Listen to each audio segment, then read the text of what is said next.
आज से भगवती पराम्बा का शारदीय नवरात्र का पावन पर्व प्रारंभ हो रहा है और हमको बहुत मन में प्रसन्नता इस बात की है कि इस बार की नवरात्रि में पूज्यपाद गुरुदेव भगवान श्री सन्यासी बाबा ने हमको हनुमान मंत्र जप की आज्ञा दी है। तो पहले लगा कि शायद हमको वो मौन रखेंगे और हमारे जैसा आदमी चुप नहीं रह सकता,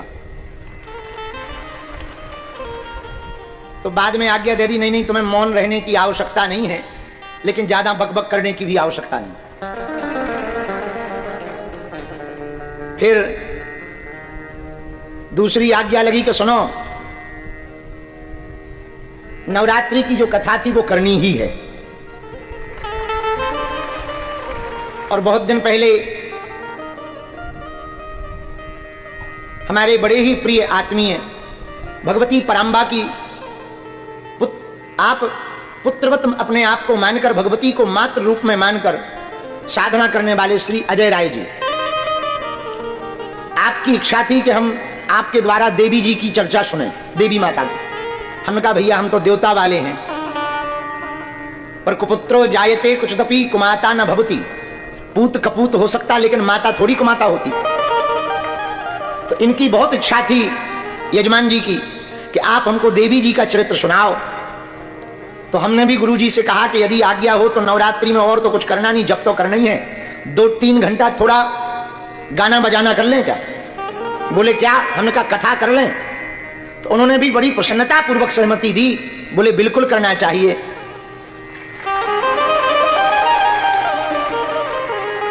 और तीसरी प्रसन्नता हमको यह है कि हम पहली बार जीवन में एक जगह बैठकर 9 दिवसीय देवी जी की चर्चा को गाएंगे। 3-3 दिन की गाई थी गुजरात में और पंजाब में भी गाई थी, पठानकोट में। चौथी प्रसन्नता यह है कि जहां कथा हो रही वो भवन भी माता का है। बागेश्वर धाम पर बहुत भवन है आजकल, तो राम दरबार भवन है, पुराना राम दरबार है, नया राम दरबार है, कथा पंडाल है, लेकिन जहां बैठे यहां रोज भंडारा हो रहा। इसका नाम है अन्नपूर्णा भवन। हमने आज तक यहां कथा नहीं सुनाई है, शायद यहां नहीं हो पाई, हमारी हुई है संतों की, सुनी है, सुना नहीं पाए, एक एक दिन के प्रवचन जरूर सुनाए। तो चौथी प्रसन्नता यह है कि अन्नपूर्णा भवन में हमें कथा सुनाने का सौभाग्य मिल रहा है। पांचवी प्रसन्नता यह है कि 24 घंटे में कम से कम 2-3 घंटा बाहर तो निकलेंगे।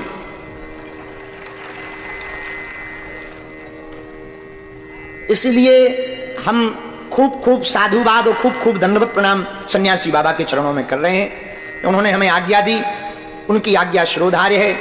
बालाजी को प्रणाम करते हैं, सन्यासी बाबा को भी प्रणाम कर रहे हैं, दादा गुरुजी को भी प्रणाम कर रहे हैं। और अभी कुछ देर पहले कथा प्रारंभ में ही अचानक से पूज्य दंडी स्वामी जी महाराज जी का आगमन हुआ था, जो हमारे पूजनीय माता पिता जी के गुरुजी भी। उनका आगमन अकस्मात हुआ और यही भगवान की कृपा हमने मान ली कि पहले ही दिन कोई संत अकस्मात आ जाए तो समझ जाना तुम्हारी साधना सफल है। जिंदगी में संत आ जाए तो जिंदगी सफल है, घर में संत आ जाए तो जीवन सफल है, और हम तो कहते हैं तुम्हारे मन और चित्त में कोई संत बैठ जाए तो तुम्हारा जन्म सफल है। तो हम पर बड़ी कृपा हुई कि पूज्य दंडी स्वामी जी का आगमन हुआ, फिर उनका उद्बोधन भी हुआ, आशीर्वाद भी मिला। और अब आनंद पूर्वक हम लोग 9 दिन तक, आज तो लेट हो गए चूंकि साधना की तैयारियां, क्रम, ब्राह्मण 4 जगह अनुष्ठान चल रहे हैं। जहां पहले बड़े वाले हॉल में दरबार लगता था, वहां पर 64 खप्पर रखे हुए, सामने में भगवती की विग्रह रूप में प्रतिमा रखी है। रात को रामलीला हो रही है। कल तुम लोगों ने देखी रामलीला? वाह, जलवा है तुम लोगों की। कुछ नहीं करना, खाओ पियो देखो सुनो, जय बजरंगबली की। पूरे ढकोसला हमको ही करने पड़ते हैं। रात को रामलीला है, देवी जी का दर्शन है।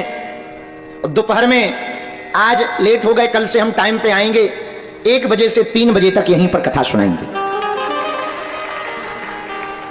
और कल से श्रीधाम वृंदावन से चलकर के एक बहुत अच्छी विभूति आई हैं, पूज्य श्री संजय सलील जी महाराज जी विभूति आए हैं। बहुत अद्भुत कथावाचक हैं, सरल हैं, उनके नाम में भी सरलता है, स्वभाव में भी सरलता है। उनका आगमन हुआ है, पूज्य श्री संजय सलील जी महाराज जी, उनके द्वारा कल से श्रीमद् भागवत कथा का गायन होगा। तो 9 दिवसीय साधना में जो लोग बैठे हैं उनके लिए यह कथा बहुत अभूतपूर्व होगी। किस दिन कौन सी देवी की पूजा होती है, क्यों होती है,